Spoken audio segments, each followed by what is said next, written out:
সৰুৰে পৰা নানা ধৰণৰ ভূত পিশাচৰ কাহিনী শুনি ডাঙৰ হ'লোঁ। কিমান ভয় লাগিছিল সেই কাহিনীবোৰ শুনি। এতিয়াও মনত পৰে। ভয়ত পেঁপুৱা লাগি গৰমৰ দিনতো কম্বল বা লেপ উৰি শুই থকা সেই দিনকেইটা। ইমান ডাঙৰ হ'লোঁ, কিন্তু আজিলৈকে ভূত কিন্তু দেখাহে নাপালোঁ। আজি এই ভিডিঅ'টোত মোৰ এই জানানে চেনেলটোৰ জৰিয়তে কিছুমান ভূতৰ সৈতে জড়িত কথা আপোনালোকক জনাম। নাজানো এই কথাবোৰ কিমান দূৰ সঁচা, কিন্তু ইণ্টাৰনেটত এই তথ্যবোৰ বহুতে সত্য বুলি সমৰ্থন দিছে।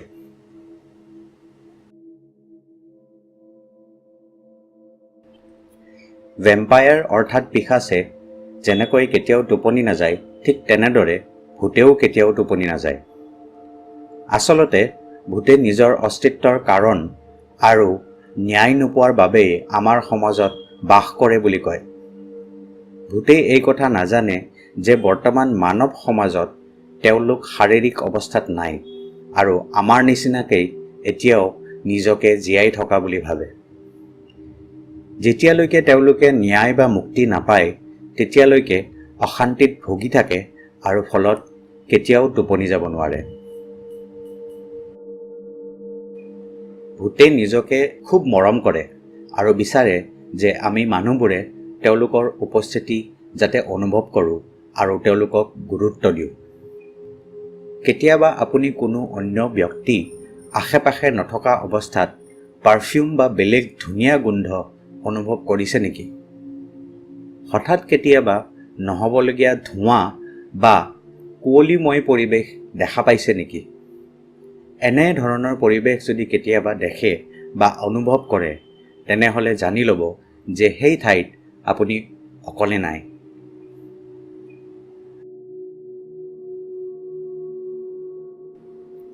জন্তু বা সৰু ল'ৰা-ছোৱালীৰ এক প্ৰকাৰৰ আচৰিত শক্তি থাকে আৰু এই শক্তিয়েই ভূতক তাহাঁতৰ ফালে আকৰ্ষিত কৰে। ফলত এই জন্তু বা ল'ৰা-ছোৱালীয়ে ভূত দেখা পায়।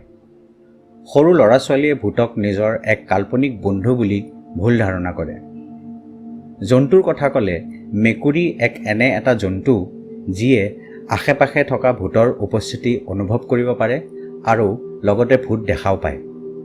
আপোনাৰ ঘৰত থকা মেকুৰীয়ে যদি কেতিয়াবা শূন্যৰ ফালে একেথিৰে চাই থাকে, তেনেহ'লে জানি ল'ব যে আপোনাৰ সেই পৰিৱেশ সাধাৰণ হৈ থকা নাই। হলিউড বা বলিউডৰ ভূতৰ চিনেমাবোৰত আপোনালোকে দেখা পায়েই চাগে যে ভূতে প্ৰথমে নিজৰ উপস্থিতিৰ অনুভৱ কৰায়, তাৰ কিছু সময় পিছত নিজকে দেখা দিয়ে, তাৰপিছত এক ভয়াৱহ পৰিৱেশৰ সৃষ্টি কৰে আৰু অৱশেষত অভিনেতা বা অভিনেত্ৰীক মাৰি পেলায়। আপুনি ভয় খাব নালাগে।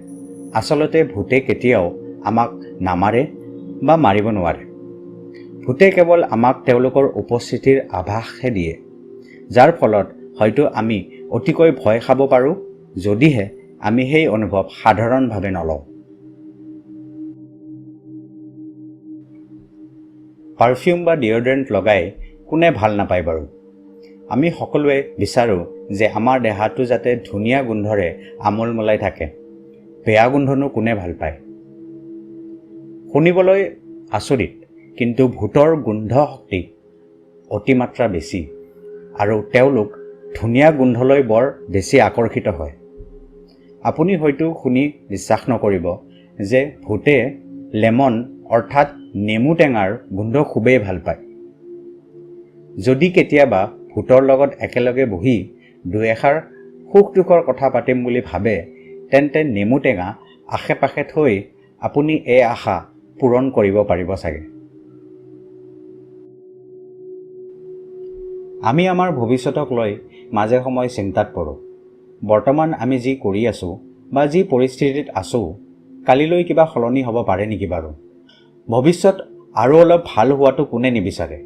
আৰু এই উদ্দেশ্য বা আশা ৰাখি আমি জ্যোতিষীৰ ওচৰলৈ যাওঁ আৰু তেওঁ দিয়া পৰামৰ্শ পালন কৰিবলৈ চেষ্টা কৰোঁ। আপুনি শুনি আচৰিত হ'ব নেকি বাৰু যদি আপোনাৰ ভৱিষ্যবাণী ভূতে কৰে? বহুতে একথা বিশ্বাস কৰে যে ভূতে আমাৰ মন আৰু আমাৰ ভৱিষ্যত আগতীয়াকৈ চাব পাৰে। সপোনৰ জৰিয়তে ভূতে আমাক ভৱিষ্যত দেখুৱাবলৈ চেষ্টা কৰে বুলিও বহুতে কয়। গতিকে বন্ধুসকল, কেতিয়াবা আপুনি সপোনত যদি নিজৰ এক ভাল ভৱিষ্যত দেখা পায়, তেনেহ'লে কাক ধন্যবাদ জনাব এতিয়া চাগে গমেই পাইছে। বিজ্ঞানে কয় যে ভগৱান আৰু ভূতৰ একো বাস্তৱিক সাক্ষী বা প্ৰমাণ নাই। এই দুয়োটা বিষয়ৰ ওপৰত আজিও বহুতো গৱেষণা চলি আছে। গতিকে এই দুয়োটা আজিও এক বিতৰ্কৰ বিষয়। কিন্তু বৈজ্ঞানিক এলবাৰ্ট আইনষ্টাইনে আজি বহু বছৰ আগত কৈছিল যে ভূত আচলতে আছে বা থাকিব পাৰে। তেওঁ কৈছিল যে আমাৰ ব্ৰহ্মাণ্ডত বহুতো চিৰস্থায়ী শক্তি আছে আৰু যিকোনো শক্তি ধ্বংস কৰিব নোৱাৰি, ই কেৱল এক নতুন শক্তিলৈ পৰিৱৰ্তনহে হয় আৰু এই শক্তিৰ দ্বাৰা ভূতৰ জন্ম বা সৃষ্টি হ'ব পাৰে। নাজানো এই কথা কিমান সত্য। আপোনালোকে যদি এই তথ্যৰ বিষয়ে কিবা যুক্তিগত কথা জানে তেন্তে কমেণ্ট কৰি নিশ্চয় জনাব। গতিকে বন্ধুসকল, আজিলৈ ইমানেই। ভিডিঅ'টো কেনে লাগিল আপোনালোকে কমেণ্ট কৰি জনাব।